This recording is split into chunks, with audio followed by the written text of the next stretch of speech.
Hello అండి అందరికీ. మనందరికీ తెలుసు 4 రోజుల క్రితం ఒంగోలు జిల్లాలో టీడీపీలో చాలా కీలకమైన వ్యక్తి ముప్పవరపు వీరయ్య చౌదరిని ఆయన్ని ఆఫీసులో ఉండగా కొంతమంది దుండగులు వచ్చి చాలా దారుణంగా హత్య చేసి వెళ్ళిపోవడం జరిగింది. అప్పటి నుంచి కూడా పోలీసులు ఈ కేసుని చాలా ఛాలెంజింగ్గా తీసుకున్నారు. సాక్షాత్తు సీఎం చంద్రబాబు నాయుడు గారు కూడా ఆయన అంత్యక్రియలకు హాజరయ్యారు కాబట్టి అటు ప్రభుత్వం కూడా ఈ కేసుని చాలా ఛాలెంజింగ్గా తీసుకుంది. ఎలా అయినా ఎంత త్వరగా వీలైతే అంత త్వరగా నిందితుల్ని పట్టుకోవాలని చెప్పేసి పోలీసులు చాలా తీవ్ర ప్రయత్నాలు అయితే చేయడం జరిగింది. అందులో భాగంగా దాదాపు 4-5 బృందాలుగా విడిపోయి ఈ కేసులో ఒక కీ అవుట్కమ్ అయితే సాధించడం జరిగింది. అందులో భాగంగా నిందితులు వాడిన స్కూటీని గుర్తించడం జరిగింది. ఆ హత్య కేసులో కత్తులు క్యారీ చేసిన స్కూటీ ఉంటుంది కదా, ఆయన్ని చంపడానికి కత్తులు క్యారీ చేసిన స్కూటీని గుర్తించడం జరిగింది.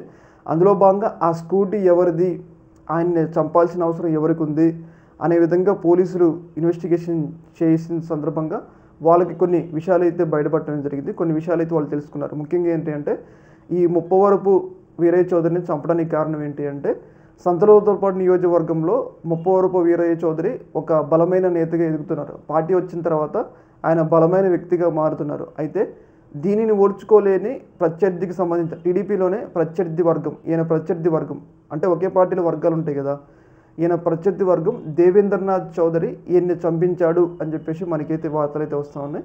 ముఖ్యంగా ఏంటి అంటే ఈ ముప్పవరపు వీరయ్య చౌదరి పవర్ మొత్తం ఆయన చేతిలో పెట్టుకుంటుండో, ఈయనకి పవర్ ఏమి లేకుండా చేస్తుండో.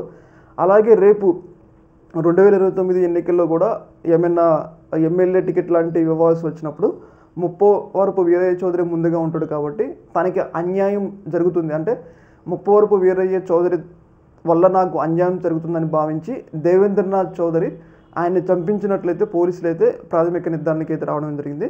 ముఖ్యంగా పోలీసులు ఇన్వెస్టిగేషన్లో నిందితులు దొరకలేదులే కానీ ఈయన చంపించింది మాత్రం దేవేంద్రనాథ్ చౌదరి అని చెప్పేసి ఒక రకమైన అంటే వాళ్ళు ఒక రకమైన అవగాహనకి అయితే రావడం జరిగింది. అంటే గుర్తించారు యానికి ప్రత్యర్థి ఎవరు అంటే దేవేంద్రనాథ్ చౌదరి అని చెప్పేసి ఆయన వల్లే ఈ హత్య జరిగింది.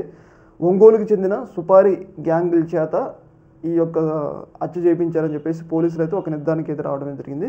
ఏదేమైనా కానీ ఆయన ఎదుగుదలకి ఓడ్చుకోలేక ఏదైతే వీరయ్య చౌదరి చంపించాడు అని చెప్పేసి పోలీసులు ప్రాథమిక నిర్ధారణలో తెలియడం జరిగింది. ముఖ్యంగా ఇప్పుడు చంపిన నిందితులు అయితే దొరకలేదు కానీ పోలీసులు మాత్రం చంపించింది మాత్రం ఈయనే మాత్రం అని చెప్పేసి వాళ్ళు నిర్ధారణకి అయితే వచ్చారు. ఇంకా వాళ్ళు నిందితులు దొరికిన తర్వాత పూర్తి అంటే అసలు కారణం ఏంటి, ఇంకా ఏమైనా కారణాలు ఉన్నాయా, ఇదే కారణమా, ఇంకా పూర్తిగా పోలీసులు ఇన్వెస్టిగేషన్ చేసి ఇంకా బయటికి వివరాలు చెప్పాల్సిన అవసరం ఎంతైనా ఉంది.